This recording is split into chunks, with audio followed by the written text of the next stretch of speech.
దేవుని వలన అతనికి రక్షణ ఏమీ దొరకదని నన్ను గూర్చి చెప్పువారు అనేకులు. యెహోవా, నీవే నాకు కేడముగాను, నీవే నాకు అతిశయాస్పదముగాను, నా తల ఎత్తివాడవుగాను ఉన్నావు. చాలండి.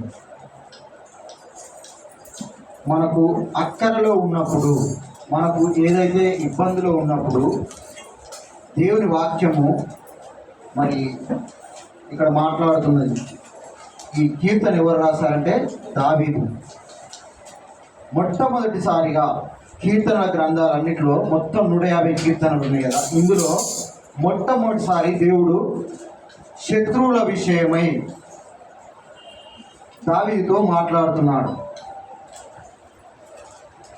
సుమారుగా ఈ కీర్తన గ్రంథంలో 100కు పైగా శత్రువులు నన్ను బాధించే శత్రువులు, నా పైన విజయం పొందుకున్న శత్రువులు, నా కొరకు ఉన్న శత్రువులు, నా కొరకు పొంచి ఉన్న శత్రువులు అనేటువంటి పదాన్ని సుమారు ఈ కీర్తనలలో మొత్తం మొదటి కీర్తన నుంచి చివరి వరకు 100కు పైగా శత్రువులు అనేటువంటి మాట రాయబడి ఉన్నది.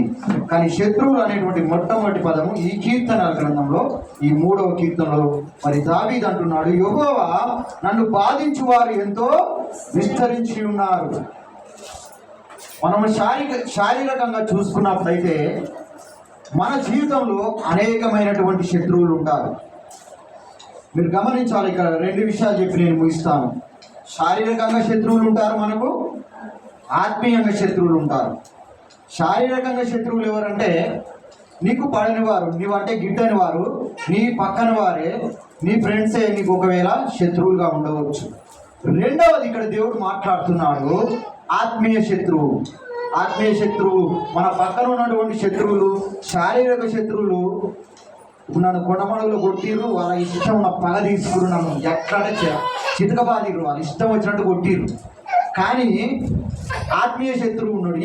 ఎవరైతే కొట్టిరో వాళ్ళు నేను రేపు పొద్దున వాళ్ళని కూడా నేను తిరిగి వెళ్ళి కొట్టేయచ్చు. ఎందుకు? వాళ్ళు పక్కనే ఉన్నారు, వాళ్ళ అడ్రస్ తెలుసు, వాళ్ళ ఇల్లు తెలుసు, వాళ్ళ ఊరు తెలుసు. కానీ ఆత్మీయ శత్రువు చాలా డేంజర్. హల్లెలూయా. ఆత్మీయ శత్రువు ఎవరు మీకు తెలుసు కదా. అమ్మాయి చెప్తుంది, సాతాను. నిన్ను దేవుని మందిరానికి రాని. ఈరోజు యవనస్తుల జీవితాల్లో చాలా మందిని దేవుని మందిరానికి రాకుండా తల్లిదండ్రుల మాట కూడా వినకుండా చేస్తుంది శత్రువు. నా కళ్ళ ముందే జరుగుతున్నటువంటి సిచ్యువేషన్ చెప్తుంది. దేవుడు ఎంత స్పిరిచువల్గా దేవుళ్ళు ఉండేది అంటే అబ్బాయి ఈరోజు దేవుని మందిరానికి రాకుండా యవనస్తుడు అనేకులను దేవుని వైపు నడిపించాడు, అనేకులను దేవుని వైపు తిప్పాడు. సాతాను గాడు ఏం చేస్తుందంటే ఎవరు ఆత్మీయంగా ఎదుగుతారో వాళ్ళని తొక్కేయాలని చూస్తుంది. హల్లెలూయా. ఎవరు ఆత్మీయంగా ఎదగాలని చూస్తారో ఆ సాతాను ఏం చేస్తాడంటే పడగొట్టాలని చూస్తుంది. కాబట్టి దావీదు ప్రార్థన చేస్తున్నాడు. ఇక్కడ నా శత్రువులు నా కోసం పొంచి ఉన్నారు ప్రభువా. వారు ఏమంటున్నారంటే ఎవరి వలన రక్షణ లేదని అనుకుంటున్నారట. దావీదు అంటున్నాడు, అయ్యా నా శత్రువులు నా పైన హెచ్చిస్తున్నారు, నాకు రక్షణ ఏమి దొరకదని వారు అనుకుంటున్నారు ప్రభువా. కానీ 3వ కీర్తన 3:3 అంటాడు, యెహోవా నీవే నాకు కేడెముగాను, నీవే నాకు అతిశయాస్పదముగాను, నా తల ఎత్తువాడవుగాను ఉన్నావు అంటున్నాడు. దావీదు యొక్క తలంపుల యొక్క ముఖ్య ఉద్దేశమును బట్టి అంటున్నాడు, శత్రువుల మూలంగా తెచ్చిన కాలాన్ని, అంటే ఆయన ఎదుర్కొంటున్నటువంటి ఏదైతే సమస్య ఉందో ఆ సమస్య కూడా మన విశ్వాసమైనటువంటి మనకు కూడా అలాంటి 2 రకాలమైనటువంటి శ్రమలు రావచ్చు. శారీరక శత్రువులు, ఆత్మీయ శత్రువులు మన జీవితాల్లో కూడా పొంచి ఉన్నారేమో. మనం ఏం చేయాలంటే ప్రార్థన చేయాలి. ఏం చేయాలండి? ప్రార్థన చేయాలంటే నువ్వు ఎలాగూ ప్రార్థన చేయాలంటే ఎఫెసీయులకు రాసిన పత్రిక 6వ అధ్యాయం 12వ వచనంలో అంటాది. ఎఫెసీయులకు రాసిన పత్రిక 6వ అధ్యాయం 12వ వచనం.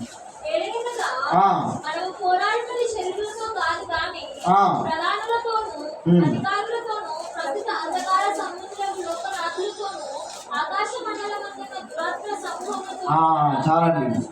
మనము పోరాడున్నది శరీరులతో కాదు కానీ ఆత్మ సంబంధమైనటువంటి ఎవడున్నాడు? వాడు సాతాను గాడు. వారితో కూడా మనం పోరాడాలి.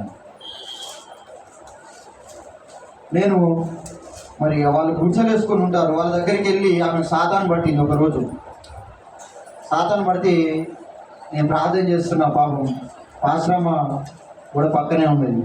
ఆమె కింద పడి గిలగిల కొట్టుకొని ఆమె దయ్యము వెళ్ళిపోయింది.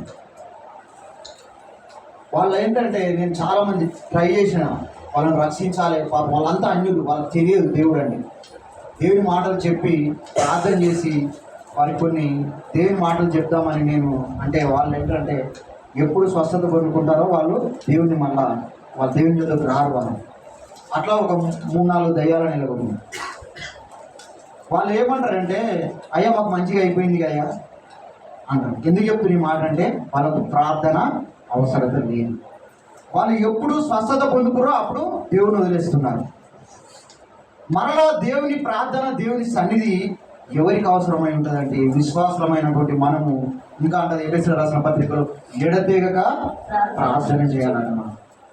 ఎడతెగక ప్రార్థన చేయాలంటే, మనం దీపం పెట్టుకుంటాం. దీపంలో నూనె ఉన్నంతసేపే వెలుగునిస్తుంది, తర్వాత ఆరిపోతుంది. ఈ దీపాన్ని మనం ఏ విధంగా అయితే నూనెతో వెలిగిస్తున్నామో, మనం వాక్యాన్ని మనలో ప్రతిరోజు నింపుకోవాలి, ప్రార్థనను ప్రతిరోజు చేయాలి. ఆ విధంగా మరి ప్రార్థన చేస్తున్నాడు దావీదు తన శత్రువుల విషయంలో. ఆయన అంటాడు, ఎవరి వలన రక్షణ దొరుకునంటే యెహోవా వలననే రక్షణ దొరుకునంటున్నాడు. కాబట్టి నేను 3 విషయాలు చెప్పి ముగిస్తాను. మళ్ళీ అదే 15 ఆదికాండం 15వ అధ్యాయం 1వ వచనంలో చూసుకున్నట్లయితే, అక్కడ ఎలాగూ ప్రార్థన చేయాలని ఇవి జరిగిన తరువాత యెహోవా వాక్యము అబ్రాహాముకు దర్శనమున వచ్చి, అబ్రామా భయపడకుము, నేను నీకు కేడము, నీ బహుమానము అత్యధికమగునని. చాలండి, ఈ స్టోరీ అంతా మనకు తెలుసు అబ్రహాం గురించి. అబ్రహాం విషయంలో కూడా ఒక 3 విషయాలు చెప్తున్నాడు. మొట్టమొదటిది అక్కడ దర్శనం గురించి, నువ్వు ఎలాగ ప్రార్థన చేయాలంటే దర్శనం కలిగి ప్రార్థన చేయాలి. రెండవది భయంతో దేవునికి ప్రార్థన చేయాలి. మూడవది ఆయన మనకు దాలై ఉంటున్నాడు. నాలుగవది ఆయన మనకు ఖచ్చితంగా ఏమిస్తాడు? ప్రతిఫలాన్ని ఇస్తాడు. కాబట్టి మన కష్టకాల సమయంలో మనకు అండగా ఉండేది ఏంటంటే దేవుని యొక్క వాక్యము, దేవుని యొక్క ప్రార్థన. ఎలాగ ప్రార్థన చేయాలంటే ఎడతెరిపి లేకుండా ప్రార్థన చేయాలి. దావీదు ఆ విధంగా ప్రార్థన చేసి దేవుడు యొక్క విషయంలో ఏం చేశాడు? శత్రువుల విషయంలో విజయాన్ని పొందుకున్నాడు. మత్తయి సువార్త 5వ అధ్యాయం 43-44 వచనంలో కూడా మీ పొరుగు వారిని ప్రేమించండి అని ఉంటుంది. అక్కడ ఆయన దేవుడు ఏ విధంగా అయితే ప్రేమామయుడై తండ్రి తన కుమారుని ఈ లోకానికి ఏ విధంగా పంపించి మరి ఆయన మనందరినీ రక్షించాడో, మనము కూడా ఇతరులను దేవుని వైపుకు నడిపిస్తూ, ఇతరులను మరి దేవుడు ఏ విధంగా క్షమాపణ కలిగి, ఏ విధంగా ప్రేమ కలిగి ఉన్నాడో అలాంటి ప్రేమని మనము కలిగి ఉండి మన శత్రువుల విషయమై మనం ప్రార్థన చేయాలి. మనం హింసించుతున్న వారి కోసము మనం ఏం చేయాలంటే ప్రార్థన చేయాలి. దేవుడు ఖచ్చితంగా మన శత్రువుల విషయంలో దేవుడు ఏం చేస్తాడంటే మనకు విజయాన్ని చేకూరుస్తాడు. ఈ కొద్ది వాక్యాన్ని దేవుడు దీవించి ఆశీర్వదించుకుందాం. మిగతా సమయాన్ని చేస్తాడు.